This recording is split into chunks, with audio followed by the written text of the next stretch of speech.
Hey, bricks and mortar retailers, welcome to the video today. And today I'm going to be talking about why and how you need to implement systems in place so that you can scale your brick and mortar business. So I'm so excited to share with you some valuable insights with you today.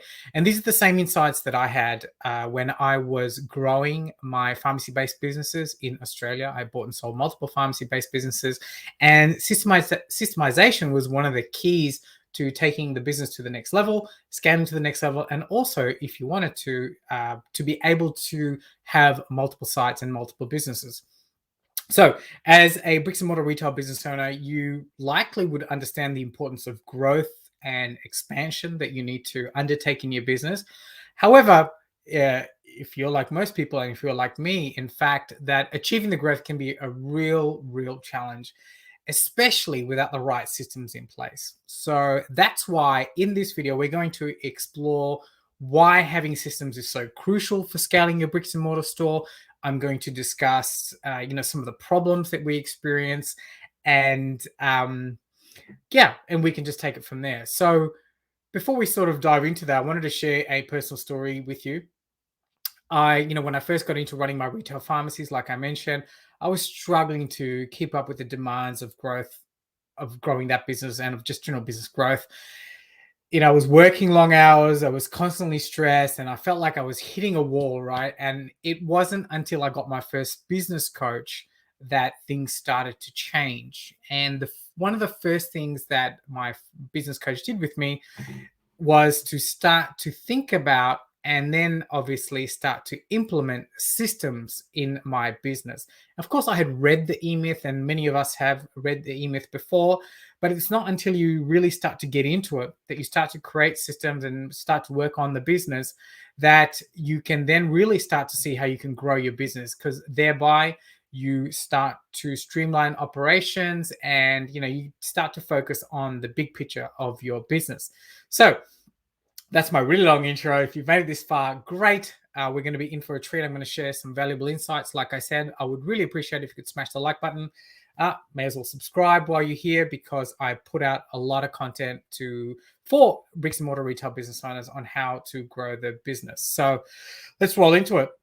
So obviously it can be very frustrating as a bricks and mortar retail business owner when you're trying to scale and grow your business, right? And not only do we have we're confronted with the sheer amount of work that goes into running the day-to-day business, of doing the rostering, of making sure our team are performing effectively on the floor, and sometimes us stepping in to work in the business, in going hand in hand with managing the inventory, hiring employees, and the list of tasks in the beginning can seem super endless and so overwhelming, because we are trying to do everything ourselves. And it's not just the workload that can be frustrating, but the emotional toll can also be very significant. And you end up starting to feel, like I did, anxious, stressed, and eventually you lead to that burnout stage. And you feel like you're not really making progress. You don't feel like you're really achieving your goals, right? Like I mentioned, with the right systems in place, scaling a brick and mortar business can feel like trying to climb a mountain without any gear. If you've ever tried to climb a mountain, like I've done a little bit of hiking without any gear, it's super exhausting, and you're not going to get very far in the process. So that is why having systems in place is so important. It's like, I guess, having a motor in your boat, or having the proper set of climbing gear when you're scaling a mountain. It just helps you move faster, more efficiency, and with less risk of burnout or failure. So if you're struggling to scale your brick and mortar business, don't beat yourself up. We just need to acknowledge the challenges and the emotions that we're facing and overcome this process that we're experiencing.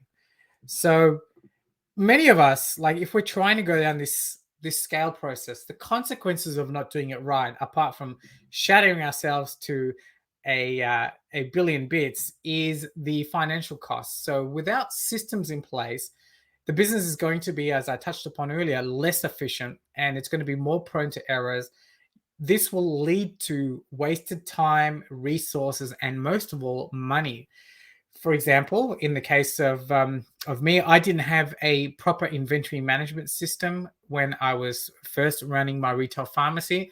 And because of that, I ended up having so much overstocks and on some cases understocks. And just, I didn't have a system in place to purchase correctly. And I was end up losing sales and end up having all this stock. And I'm sure you've had the same situation.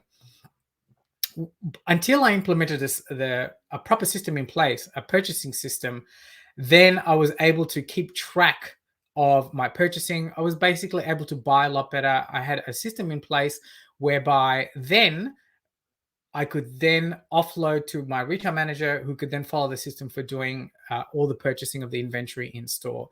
So basically, what I'm trying to say is, without the right systems, it's easy for mistakes to slip through the cracks, and and for you to have a really, really bad, not very much fun business at all. So the next step, what I want to talk about is what are some of the things that you can start to implement into your business. So here I've represented this as the steps that you need to take to with respect to implementing systems into your business and taking it to the next level. So there are 4 steps I want to highlight with you today, and let's just go through it. So the first one is to define. So it's really important that we start by defining the processes and procedures in our business. And this seems like a really, really big and daunting task. And initially it is. It's moving through that inertia that we need to work through as a bricks and mortar retail business owner. So basically this involves defining our processes and procedures, creating a detailed list of all the steps that are involved in every single business operation, from opening the store, closing the store, to restocking inventory, or like the example I had of ordering inventory. And that whole act of you just writing down all the processes will not only give you clarity in your business, it will also help you optimize, but it'll ensure that as you continue to move forward, when you start to scale your business, you can ensure consistency and efficiency in your business operations.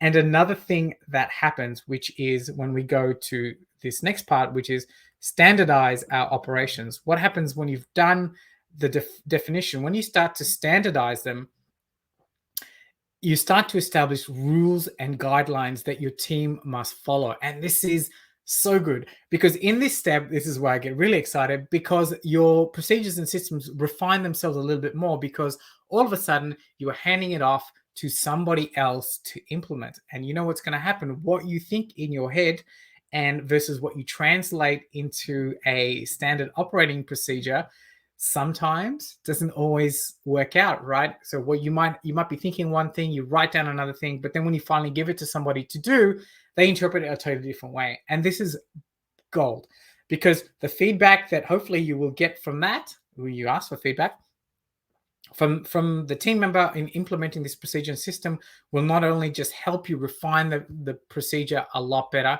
and will allow you to have a much greater, more efficient procedure and system. So basically what this is boiling down to is, by standardizing all your operations, you're just really making sure that everybody is on the same page. You can achieve consistency, and you can achieve, basically everything's going to run as smoothly as possible. So that's step 2.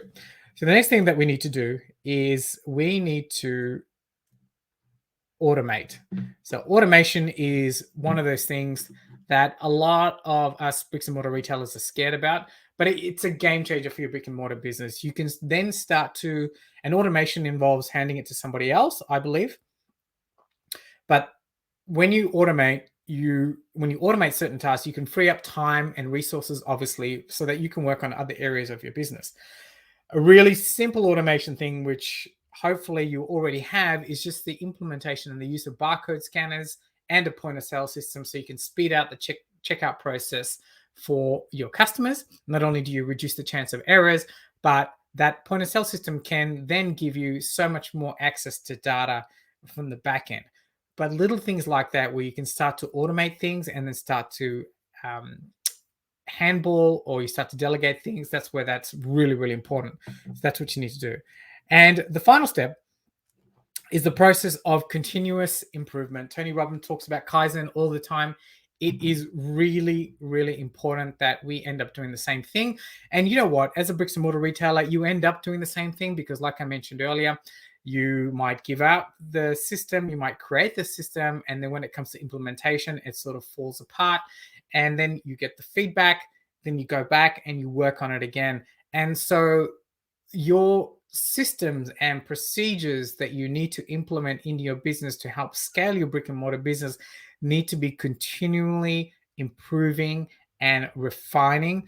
And so, what this means is having a regular review process so that you can identify areas for improvement.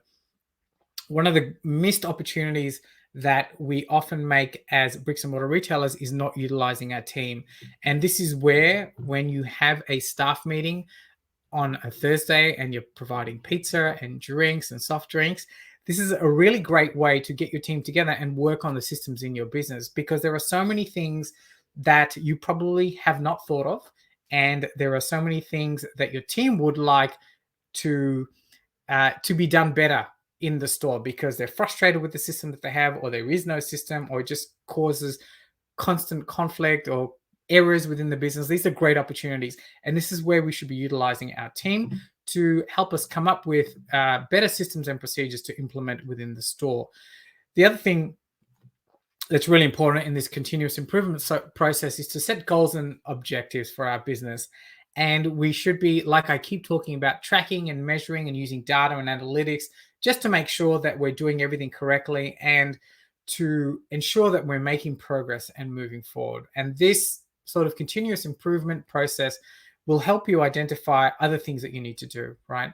So it does take a little bit of time and effort. And I know the key here, and as it was for me, was to really chunk things down, take it really slowly, and set some really simple and small goals, and start small and gradually progress in building up your systems. And with persistence and dedication, you can start to implement systems into your business, which will then help you scale your brick and mortar business.